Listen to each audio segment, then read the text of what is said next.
Hello hello hello. तो कैसे हैं आप लोग? मैं हूं आपका दोस्त, आपका ट्यूटर, जो भी आप कहना चाहें। और आज के इस प्रमाण के लेक्चर में उनका बहुत बहुत स्वागत है। तो पिछले लेक्चर में हम लोगों ने क्या क्या देखा था भाई? कुछ याद हो या ना हो? ये याद होना चाहिए कि पिछले लेक्चर में हम लोगों ने क्या क्या पढ़ा है। तभी तो पता चलता है ना कि क्या क्या हम लोगों ने टॉपिक्स कवर कर लिए हैं, क्या करने बाकी है कि नहीं भाई? तो पिछले लेक्चर में हम लोगों ने क्या क्या कवर किया था? इंडियन क्लाइमेट किया था, बहुत सारे पॉइंट्स लिखे थे उसमें, है ना? बहुत थ्योरेटिकल था वो वाला part. How winds are created वो वाला पार्ट किया था, जिसमें मैंने सिखाया हुआ था, लेकिन मैंने आपको फिर से पढ़ा दिया था। और लास्ट वाला हम लोगों ने क्या किया था? Factors controlling climate. तो पिछले लेक्चर में मैंने आपको ये बताया था कि अब अगले लेक्चर जो होने वाले हैं उसका लेवल होने वाला है हाई। अब लेवल बढ़ने वाला है ना? तो कंसंट्रेशन पूरा होना चाहिए क्लास में, है कि नहीं? तो आज के लेक्चर में हम लोग क्या देखने वाले हैं भाई? आज के लेक्चर में हम लोग देखेंगे प्रेशर बेल्स। ठीक है, वो वाली बेल्ट हटा दो दिमाग से जो आप जीन्स में लगाते हैं। ये अलग बेल्ट है भाई, प्रेशर की बेल्ट है ये, है ना? प्रेशर बेल्ट को पढ़ते पढ़ते प्रेशर नहीं लेने का, है ना? तो आज का लेक्चर हम लोग स्टार्ट करते हैं प्रेशर बेल्ट्स के साथ। और आई होप आप लोग सब बढ़िया कर रहे होंगे, पढ़ रहे होंगे, चिल कर रहे होंगे, रिलैक्स कर रहे होंगे, सब चल रहा होगा आप लोग की जिंदगी में, अच्छा है ना? तो as usual will make a globe. ठीक है, ग्लोब बनाया जाए भाई साहब। थोड़ा इससे राइट में बनाता हूँ मैं। ये बनाया मैंने ग्लोब, अपनी सुंदर सी अर्थ, प्यारी सी, प्यारी है ना अर्थ, है कि नहीं? तो ये इक्वेटर, पता ही, अब तो पता ही चल गया होगा कौन कौन से लैटिट्यूड्स है। Tropic of cancer, arctic circle. Tropic of capricorn, antarctic circle. Okay, ठीक है। 0 degree, 23.5 degree north, 66.5 degree north. इसका क्या हो जाएगा? 23.5 डिग्री साउथ, 66.5 डिग्री साउथ। ठीक है, ओके, गॉट इट। इसको थोड़ा, इसको मैंने अर्थ को कर दिया सीधा। टिल्ट ऐसे होती है ना, अर्थ ऐसे होती है ऐसे, मैंने इसको सीधा कर दिया ऐसे। ठीक है, तो ये वही एक्सेस बनाया हुआ है मैंने। एक्सेस टेढ़ा होता है ना इसका, ऐसे होता है अर्थ का, मैंने इसको सीधा कर दिया फिलहाल के लिए। ठीक है, ओके, गॉट इट। हाँ, तो मैंने क्या बताया था आप लोग को पिछले लेक्चरों में? कौन सा रीजन ठंडा, कौन सा रीजन गर्म, याद है कि नहीं? याद है कि नहीं? रुक जाओ, याद कर दिलवाता हूँ मैं अभी। कला करने दो मुझे ध्यान से, लेट मी फोकस। तो ये लाल से मैंने बनाया, इसका मतलब क्या है भाई? ये गर्म रीजन है। कौन सा रीजन था ये? मैंने बताया था आपको, कौन सा है ये? टॉरिड। कौन सा? टॉरिड। टॉरिड रीजन है ये। ठीक है, ओके। अब मैं बनाऊंगा इसको, ग्रीन से भी बनाना है, देखते रहना। ये हो गया। अब एक और कलर ले लेते हैं हम लोग, ये वाला। अभी मैं बताता हूँ मैं क्या बताना चाह रहा हूँ, है ना? तो ये टॉरिड वाला हो गया, लाल वाला। हरा वाला कौन सा है? हरा वाला कौन सा, याद है? कोई बताएगा? अरे यार, लोग तो बोल ही नहीं पाओगे, शिट, भूल गया मैं। लॉल। क्या है ये? कौन सा रीजन है ये? टेम्परेट। Temperate region. ठीक है, और नीले वाले कौन से? Any idea? आइडिया तो होना चाहिए, मैंने पढ़ा है क्योंकि। ये हो जाएगा अपना फ्रिजिड। फ्रिजिड रीजन है, जोन बोल लो, चलो ये। ठीक है, ये हो गया। ये तो हम लोगों ने यहाँ तक तो इतना पढ़ा ही हुआ है। तो ये हमने फिर से क्यों बनाया सर? फिर से क्यों बनाया आपने? टाइम वेस्ट कर रहे हो हमारा? नहीं नहीं भाई, टाइम वेस्ट नहीं करता मैं किसी का, पूरा पैसा वसूल करके भेजूंगा आपको। ठीक है, तो ठीक है, क्या है ये? गर्म रीजन, उससे कम ठंडा और सबसे ज्यादा ठंडा पोल्स पे। ओके, पिछले लेक्चर में मैंने आपको एक चीज बताई थी, आई होप आपको याद होगा। क्या बताया था मैंने? गर्म रीजन है, गर्म जमीन है, उसके ऊपर की हवा गर्म है, उसके ऊपर की हवा गर्म है, तो गर्म हवा हल्की होती है तो ऊपर चली जाती है, एटमॉस्फेयर में ऊपर जाती है, तो नीचे क्या बन जाता है? लो प्रेशर, है कि नहीं? लो प्रेशर बनता है, याद है? रिवाइज करके आना है भाई, ऐसे ही नहीं आ जाना मुंह उठा के। तो अब मैं इसको, इसी चीज को मैं एक और बार यहाँ बनाता हूँ। ठीक है, आई होप आपको समझ में आ गया। वो समझाने के लिए मैंने थोड़ा रिवाइज करवा दिया आपको कि ये बात है, तब बाद में जाके आपको और समझ में आएगा, है ना? ठीक है, ये बनाया था हम लोगों ने, मैं लेबल नहीं कर रहा हूँ, लेबल यहाँ कर चुका हूँ। ठीक है, अब क्या खेल शुरू होता है। मैंने क्या कहा, गर्म रीजन है, गर्म हवा है, गर्म हवा हल्की होती है तो वो ऊपर उठती है, ठीक है। तो क्या होगा, इसको हवा को हम ऊपर उठाएंगे। कैसे उठाएंगे, देखते रहो। ये ऐसे उठी, ऐसे गई है, ठीक है। ये ऐसे उठी, ये ऐसे गई, ठीक है। गर्म हवा है ना। अब देखो अब क्या होगा। अब जैसे ये तो गर्म था, सबसे गर्म, तो हल्का हो, हवा हल्की हो गई, ऊपर उड़ गई। अब जो ये ग्रीन वाले रीजन और जो ब्लू वाले रीजन है, मतलब टेम्परेट जोन और फ्रिजिड जोन, इन दोनों में कंपैरेटिवली गर्म कौन है, टेम्परेट जोन है ना। तो जब भी देखो, ध्यान से सुनो, हम चीजें जो गर्म ठंडी बोलते हैं वो कंपैरिजन में किसी के बोलते हैं, कोई एब्सोल्यूट चीज नहीं है, ये कंपैरेटिवली बोलते हैं हम लोग, है ना। तो टेम्परेट जोन और फ्रिजिड जोन में कंपैरेटिवली गर्म कौन है, टेम्परेट जोन। तो टेम्परेट जोन भी, उसमें भी ऐसे ही होगा, ये ऐसे उठा और हवा चली गई यहाँ, यहाँ उठा और हवा चली गई यहाँ, ठीक है। समझ आ रहा है, ओके, समझ आना चाहिए। और जो पोल्स है वहां की तो हवा उठेगी नहीं, क्योंकि सारे रीजन्स में सबसे ठंडा पोल्स है, सबसे ठंडा पोल्स है ना। जो जिसका क्या नाम है जोन का, फ्रिजिड जोन, सबसे ठंडा फ्रिजिड जोन है, वहां से कोई हवा उठेगी नहीं, ठीक है। हम लोग बना लिया। अब ये देख के क्या समझ में आ रहा है आप लोग को, सबसे ज्यादा हवा कहाँ की उठी है, वो क्या बताएगा, रेड जोन की या फिर ग्रीन जोन की। सबसे ज्यादा, फिर से मैं रिपीट करता हूँ, सबसे ज्यादा हवा कहाँ की उठी है, किस जोन की उठी है, रेड जोन या ग्रीन जोन। दैट्स राइट, सबसे ज्यादा उठी है रेड जोन की। तो क्या लिखेंगे हम लोग, मोर हॉटर। तो इसका क्या मतलब हुआ कि लो प्रेशर फॉर्म हो जाएगा, लो प्रेशर हो जाएगा। ये क्या हो जाएगा, लेस हॉटर। तो ये कौन सा रीजन हो जाएगा, सेमी लो प्रेशर, ज्यादा लो नहीं है, थोड़ा सा लो प्रेशर है, सेमी लो प्रेशर। और लग जाता तो उसका भी बना लेते हैं, नीले वाले का फ्रिजिड जोन, वो भी बना लेते हैं। ये यहाँ क्या है भाई, कोल्ड, मतलब हाई प्रेशर। समझ में आया। तो इससे क्या पता चलता है हम लोग को कि जो अपना टॉरिड जोन है, टॉरिड जोन में सबसे ज्यादा गर्मी है, इससे सबसे ज्यादा लो प्रेशर है, सबसे ज्यादा लो प्रेशर वही है, ठीक है। समझ में आ गया। टेम्परेट जोन क्या है, टेम्परेट जोन में हल मतलब टॉरिड जोन की तरह उतनी गर्मी नहीं है, लेकिन कंपैरेटिवली ठंडा है, लेकिन ज्यादा ठंडा भी नहीं है, मतलब मीडियम मीडियम समझ लो आप, मीडियम गर्म है। तो उसमें भी सेमी लो प्रेशर होता है, होता लो ही प्रेशर है, लेकिन सेमी लो, थोड़ा सा लो प्रेशर है। और फिर आता है फ्रिजिड जोन, फ्रिजिड जोन तो पूरा ठंडा है ना, वहाँ की तो हवा भी ठंडी, तो वहाँ हाई प्रेशर होगा, ठीक है। आई होप आपको ये वाली बात समझ में आ गई होगी, नहीं आई होगी तो फिर से आप रिवाइंड करके देखना वीडियो को, तो समझ में आ जाएगी आपको, ठीक है। तो ये मैंने प्रेशर बेल्ट का कॉन्सेप्ट इसलिए बताया है क्योंकि यही वाला कॉन्सेप्ट अगले टॉपिक में यूज होने वाला है, जिसका नाम है फेरेल्स लॉ, जिसमें हम लोग पढ़ेंगे कोरियोलिस इफेक्ट। तो उसको पढ़ते हैं, चलो ध्यान से सुनते रहना, क्योंकि थोड़ा फैंसी फैंसी चीजें आ रही हैं, है ना। तो ध्यान से सुनना, आराम से सुनना, सब समझ में आ जाएगा, है ना, कोई चिंता लेने वाली बात नहीं है।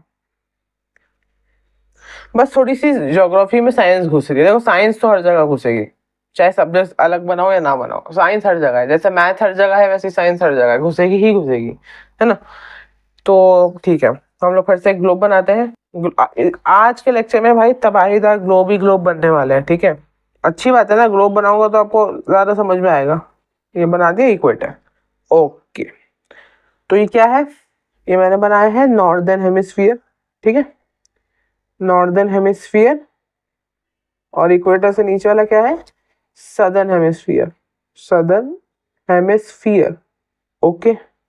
अब इसका क्या, अब इन फेरेल अंकल का ना, जो फेरेल लॉ है, फेरेल अंकल थे, साइंटिस्ट थे जिन्होंने ये लॉ निकाला, इनका एक लॉ है, लॉ यहाँ लिख देता हूँ, मैं नीचे लिख देता हूँ। लॉ ये कहता है इनका कि जो नॉर्दर्न हेमिस्फीयर है ना, नॉर्दर्न हेमिस्फीयर, नॉर्दर्न हेमिस्फीयर की जो हवाएं हैं, एयर जो है, विंड बोल लो, एयर क्या, विंड डिफ्लेक्ट्स टुवर्ड्स राइट। अभी मैं समझाता हूँ क्या है ना। और सदर्न हेमिस्फीयर का क्या कहते हैं, ये सदर्न हेमिस्फीयर का कहते हैं विंड डिफ्लेक्ट्स टुवर्ड्स लेफ्ट, उल्टा मतलब। अब मैं बताता हूँ क्या कहने की कोशिश कर रहे हैं। आइडियली मैं आइडियली बोल रहा हूँ, ठीक है। आइडियली हम लोग क्या एक्सपेक्ट करते हैं, अब पहली बात तो ये समझ लो कि सारी जो भी हवाएं होती है ना वो सारी इक्वेटर की तरफ जा रही होती हैं। अब इसका रीजन बताओ क्या है, इक्वेटर की तरफ ही सारी क्यों जा रही होती हैं? हमें चलो मैं हिंट देता हूँ, अभी हम लोगों ने पढ़ा है प्रेशर बेल्ट्स, उससे सोच के बताओ कि सारी हवाएं इक्वेटर की तरफ क्यों होती हैं। सिंपल सी बात है ना भाई। देखो हम लोगों ने क्या बोला पहले, हम सबसे बेसिक प्रिंसिपल क्या है जो हम लोग साइंस यूज कर रहे हैं, क्या है? Wind move from high pressure area to low pressure area.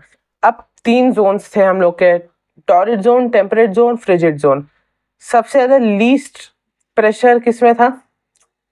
Torrid zone में, क्योंकि सबसे ज्यादा गर्मी वहां है।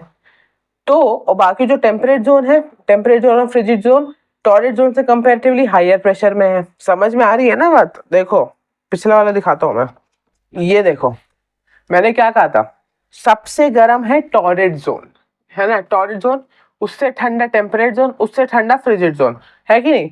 तो सबसे गर्म कौन सा है? Torrid zone. टॉरिड जोन गर्म है तो सबसे कम प्रेशर कहाँ होगा? टॉरिड जोन में। और टेम्परेट जोन में उससे ज्यादा होगा, फ्रिजिड जोन में उससे ज्यादा होगा। तो हम लोगों ने क्या पढ़ा था, विंड कहाँ से कहाँ चलती है? हाई प्रेशर से लो प्रेशर। तो सारी जो भी हवाएं हैं जो फ्रिजिड जोन से आ रही हैं, जो टेम्परेट जोन से आ रही हैं, वो सारी इक्वेटर की तरफ ही जाएंगी। समझ में आई बात? सारी हवाएं इक्वेटर की तरफ ही जाएंगी। क्यों? क्योंकि सबसे कम प्रेशर टॉरिड जोन में ही है। वो मैं आपको लिखवा देता हूँ यहाँ, वो लिख लो पहले, नहीं तो भूल जाओगे भाई। ये सब चीजें बहुत इंपॉर्टेंट है ना। All the winds move towards the equator. क्यों? सिंस, इस सिंस का सिंबल है, देयरफॉर का उल्टा सिंस, है ना। Since it is the hottest region, bracket में लिख रहा हूँ torrid, hence has the least pressure as compared to other zones, other regions लिख लो। चलो other regions कौन कौन से रीजन? टेम्परेट और क्या था? फ्रिजिड। Temperate and frigid. समझ में आया? All the winds move towards the equator. Why? Since it is the hottest region, that is torrid, hence as the least pressure, hence has the least pressure as compared to other regions, temperate and frigid. और science क्या है? Science पता है, high pressure to low pressure होता है। लिख दो, high pressure area to low pressure area. अब डाउट नहीं होना चाहिए, ठीक है? ओके। तो मैंने क्या कहा, सारी हवाएं जाती हैं आइडियली कहाँ जाती हैं? इक्वेटर में। तो हम लोग क्या एक्सपेक्ट करते हैं, कैसे जाएंगी हवाएं? कैसे जाएंगी हवाएं? ऐसे, ये ऐसे सीधी सीधी जाएंगी, ऐसे ऐसे ऐसे सीधी सीधी जाएंगी हवाएं इक्वेटर की तरफ। लेकिन क्या ये सही में ऐसा होता है? सोच के देखो, ऐसा सही में होता है? हमारी अर्थ जो है वो टिल्टेड है, ठीक है? वो क्या है? टिल्टेड है। सही बात है, टिल्टेड है। और जो हम लोगों ने एरोज बनाए हैं, ये हम लोगों ने बनाए हैं विद रिस्पेक्ट कि हम लोग इमेजिन कर रहे हैं कि जो हमारी अर्थ है वो सीधी एक्सिस पे है, लेकिन हमारे सीधी एक्सिस पे तो अर्थ है नहीं, वो तो टिल्टेड पे है कि नहीं? तो हम लोग तो विंड का मूवमेंट सीधा नहीं होगा, वो होगा टेढ़ा मेढ़ा, राइट लेफ्ट ऐसा होगा। तो अब हम लोग को ये बात समझाने के लिए जो ये फेरेल अंकल हैं, फेरेल जो साइंटिस्ट हैं, उन्होंने ये लॉ बना दिया कि जो नॉर्दर्न हेमिस्फीयर में जो हवाएं होती हैं वो टुवर्ड्स राइट डिफ्लेक्ट करती हैं। टुवर्ड्स राइट डिफ्लेक्ट मतलब कि इनका राइट, मतलब ये राइट नहीं, ये राइट। अब देखो ना, कोई चीज ऐसे आ रही है, इस साइड से आ रही है, तो अगर आप इस साइड से देखो तो राइट क्या है? ये राइट है ना। अरे भाई समझो ना, ये चीज कुछ ऐसे आ रही है, इस साइड से आ रही है, ठीक है? ये पॉइंट है इसका, ये ऐसे आ रही है, इस साइड आ रही है। तो इस चीज के लिए राइट साइड कौन सा है? इस चीज के लिए राइट साइड ये वाला पार्ट है ना, राइट साइड। तो कैसे मूव करेगी हवाएं? हवाएं मूव करेंगी ऐसे, ये ऐसे ऐसे, मैंने डॉटेड लाइन से बनाया है। हवाएं मूव करेंगी ऐसे। और फिर क्या सेकेंड लॉ क्या है? सदर्न हेमिस्फीयर में कैसा होता है? Wind deflects towards left. तो ये ऐसे जा रहे हैं, तो इनका लेफ्ट क्या होगा? ये लेफ्ट होगा उनका। ये जा रहे हैं ऐसी हवाएं सदर्न हेमिस्फीयर से, तो लेफ्ट क्या होगा उनका? ये लेफ्ट होगा। तो कैसे जाएंगी? ऐसे, ये ये ऐसे होता है, समझे? तो ये है एकदम बेसिक इफेक्ट, इसका इसी इफेक्ट को हम लोग क्या बोलते हैं? इस इफेक्ट का नाम है कोरियोलिस इफेक्ट। इसी इफेक्ट को हम लोगों ने नाम दिया है कोरियोलिस इफेक्ट।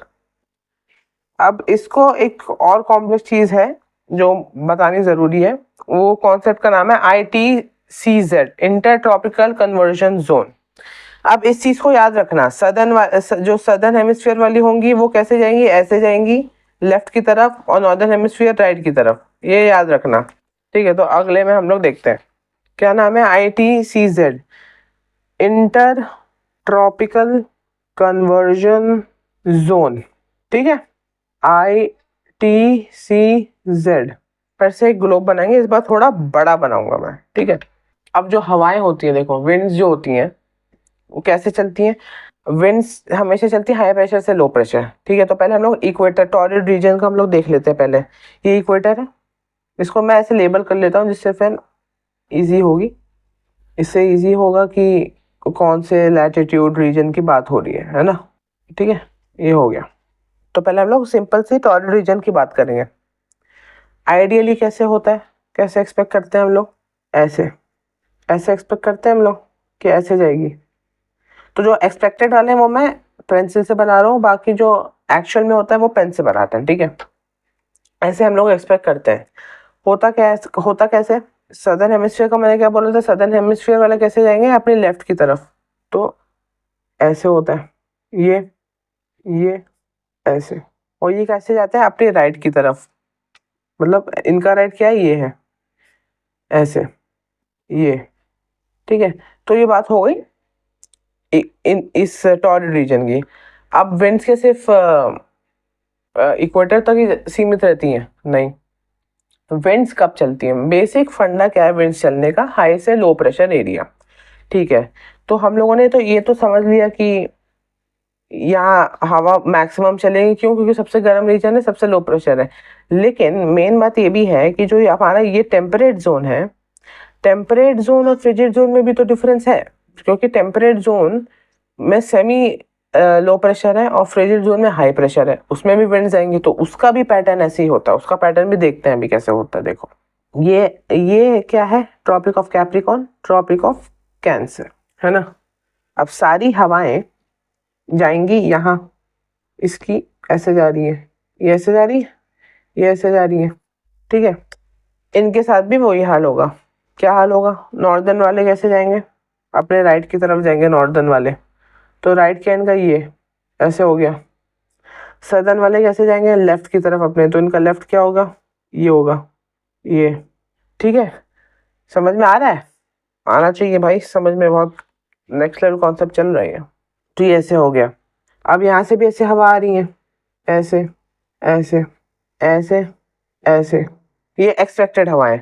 तो फिर कैसा हो जाएगा ये? नॉर्दर्न हेमिस्फीयर वाले कैसे जाते हैं? नॉर्दर्न हेमिस्फीयर वाले अपने राइट की तरफ रिफ्लेक्ट करते हैं। तो मतलब राइट क्या है इनका? ये ऐसे। इनका लेफ्ट क्या है? ये ऐसे होता है कुछ। ठीक है, अब इसका भी ऐसे हो जाएगा। तो मतलब पैटर्न एक चीज फॉलो हो रही है, ऊपर नीचे एरोस की, है ना। ये फिर इसका क्या होगा? राइट क्या है इसका? ये राइट हो गया। इसका लेफ्ट क्या है? ये ये ऐसे हो गया। ये भी ऐसे हवा आ रही है यहाँ, ये। तो सारा ये खेल जो हो रहा है ये सब प्रेशर का खेल है। प्रेशर डिफरेंस की वजह से, और प्रेशर डिफरेंस क्यों हो रहा है? क्योंकि रीजन्स अलग अलग बन चुके हैं, टॉररिड जोन, टेम्परेट जोन और फ्रिजिड जोन, उसकी वजह से इतना सब मूवमेंट हो रहा है। अब इनका राइट क्या है? इनका राइट हो गया ये। इनका लेफ्ट क्या है? ये और ये। समझ में आई बात? ये कंफ्यूजिंग सा लग रहा है क्या? लगना तो नहीं चाहिए। तो आप मेन ये समझ लो, मेन ये समझो आप। चलो और छोटे में और समझाने की अच्छे से कोशिश करते हैं। ये है कोई भी बेसिक फंडा, ये है कोई भी लैटिट्यूड है, कोई भी, सारे लैटिट्यूड, कितने लैटिट्यूड है? 1 2 3 4 5 लैटिट्यूड्स है। पांचों लैटिट्यूड्स में ये वाला सिस्टम चल रहा है। ये लैटिट्यूड एक जा रहा है, दोनों जगह से ऐसे हवा अपने ऑपोजिट डायरेक्शन में आ रही है, और दोनों केस में सिनारियो में क्या हो रहा है? ये हो रहा है, वो अपने राइट में जा रहा है, ये अपने लेफ्ट में आ रहा है। ये चल रहा है। हर लैटिट्यूड की कहानी है ये। हर लैटिट्यूड की कहानी। हर लैटिट्यूड की कहानी ये है, उसको याद रखो, इस चीज को याद रख लो तो जो मेन जो मैंने बनाया हुआ वो याद हो जाएगा। मेन यही है, हर लैटिट्यूड में ये ऐसा सिस्टम चल रहा है। एक लैटिट्यूड है, उस लैटिट्यूड में दोनों ऐसे हवाएं आ रही हैं आइडियली, तो आइडियली तो ऐसे होता नहीं है, तो कैसे होना चाहिए, तो ऐसे आती है टेढ़ी, ये ऐसे टेढ़ा होके आ रही है, देखो ये ऐसे आ रही है, ये ऐसे ऐसे ऐसे ऐसे आ रही है टेढ़ी होके। तो हर लैटिट्यूड में यही हो रहा है, आप ध्यान से देखो, इस वाले 0 डिग्री लैटिट्यूड में देखो ऐसे ही हो रहा है, इसमें देखो ट्रॉपिक ऑफ कैंसर में ऐसे ही हो रहा है, आर्कटिक सर्कल में भी ऐसे ही हो रहा है, ट्रॉपिक ऑफ कैप्रिकॉर्न में भी ऐसा हो रहा है, और इसमें भी ऐसा हो रहा है, क्या नाम है इसका, अंटार्कटिक सर्कल। हर एक लैटिट्यूड में आपको ऐसा पैटर्न आपको देखने को मिल जाएगा। तो ये है इंटर ट्रॉपिकल कन्वर्जन जोन का टॉपिक। अब इसमें एक पॉइंट है, उसको आपको सिर्फ प्लेन याद रखना, उसमें कोई अभी इस आपके क्लास के लिए वो है नहीं, तो आपको बस वो पॉइंट याद रखना है। क्या है वो, 66.5 degree north and 66.5 degree south, मतलब Arctic circle, Antarctic circle experiences more cyclones and becomes foggy because warm and cold currents meet there। ये तो बात सच है। अब देखो, टेम्परेट जोन को भी आप ना गर्म ही मानेंगे, क्योंकि टेम्परेट जोन टॉररेट जोन से ठंडा तो है कंपैरेटिवली, लेकिन टेम्परेट जोन गर्म ही है देखा जाए, फ्रिजिड जोन से कंपेयर करो तो यही कहा गया है, अगर कोई हवा टेम्परेट जोन से फ्रिजिड जोन में आ रही है तो वो गर्म हवा हुई as compare to frigid zone की ठंडी हवा। तो जब गर्म हवा और ठंडी हवा मिलती है तो वहाँ हो जाता है कोहरा, फॉगी हो जाता है ना। तो वही लिखा गया है इसमें कि इन सब रीजन्स में फॉग हो जाता है, क्योंकि वार्म करंट्स और कोल्ड करंट्स आके मिलते हैं। तो ये याद रखना है, और उसका मैं एक बेसिक पैटर्न बना देता हूँ यहाँ बगल में, आपको इजी होगी समझने में। ये ऐसे आ रही है विंड, है ना, और ये ऐसे आ रही है विंड, ये ऐसे आ रही है विंड, ये ऐसे आ रही है विंड, ये ऐसे आ रही है विंड, ये ऐसे आ रही है विंड, ऐसे हो रहा है हर जगह आप देखोगे यही चल रहा है। ये हर जगह ये चीज चल रही है, ये विंड का पैटर्न चल रहा है, ये जो मैंने साइड में बनाया है। ठीक है, आई होप आपको ये वाला कॉन्सेप्ट समझ में आया होगा। अगर समझ में नहीं आया तो फिर से रिवाइंड करके देख लेना, क्योंकि ये एक बारी में समझने वाला टॉपिक नहीं है, उसको आपको बार बार रिवीजन करना पड़ेगा तभी समझ में आएगा आपको। ठीक है, तो ये वाला टॉपिक खत्म होता है हम लोग का इंटर ट्रॉपिकल कन्वर्जन जोन का। ठीक है, तो आज का शायद आज बहुत ओवरलोड हो गया कॉन्सेप्ट्स का, है ना। तो आज का लेक्चर मैं यही खत्म करता हूँ। अगले लेक्चर में हम लोग क्या देखेंगे, अगले लेक्चर में हम लोग थोड़ा और बातें करेंगे इसी चीज़ की, और टिल्ट ऑफ द अर्थ ये सब देखेंगे, मानसून इन इंडिया ये सब देखेंगे, कुछ चीज़ें और हैं बची हुई वो देखते हैं। पूरा जो कोर्स था इस चैप्टर का वो यही था, inter tropical convergence zone, Ferrel's law, pressure belt, यही मेन था। मैंने तो पूरी कोशिश कर दी समझाने की आपको, ये पूरा मेरा मैक्सिमम था, है ना। तो वैसे अगर कोई आपको डाउट हो तो आप कमेंट सेक्शन में लिख के पूछ सकते हैं, मैं आपके कमेंट्स का रिप्लाई दूंगा, आपके डाउट्स को सॉल्व करने की कोशिश करूंगा। और आप इस टॉपिक को 2-3 बार रिवाइज ज़रूर करिए, क्योंकि थोड़ा सोचने वाला टॉपिक तो है ये, है ना। तो इसको रिवाइज करिएगा, और आपको ये पक्का रिवाइज करने के बाद आपको समझ में आ ही जाएगा। ये ऐसा कुछ नहीं है कि वो रॉकेट साइंस है, ये रॉकेट साइंस की बात नहीं है, 2-3 बार रिवाइज करेंगे आपको समझ में आ जाएगा, है ना। तो आज के लेक्चर में मैं इतना ही रखता हूँ, अगले लेक्चर में मिलता हूँ आपसे। और अगर आपको आज का वीडियो समझ में आया तो लाइक करिए, पसंद आया और आप सजेस्ट करना चाहते हैं बाकी लोगों को तो ज़रूर शेयर करिएगा। और जो मेरा अगला लेक्चर आएगा उस वीडियो का अगर आपको नोटिफिकेशन मिल जाए तो अभी से सब्सक्राइब करके रख लीजिए। ठीक है, मैं मिलता हूँ आपको अगले वीडियो में, तब तक के लिए खाते पीते रहिए, मस्त रहिए, चिल रहिए, रिलैक्स करिए, और सबसे ज़रूरी बात मेरे लेक्चर्स देख के पढ़ते रहिए। ठीक है, मैं मिलता हूँ आपको अगले वीडियो में, तब तक के लिए गुड बाय।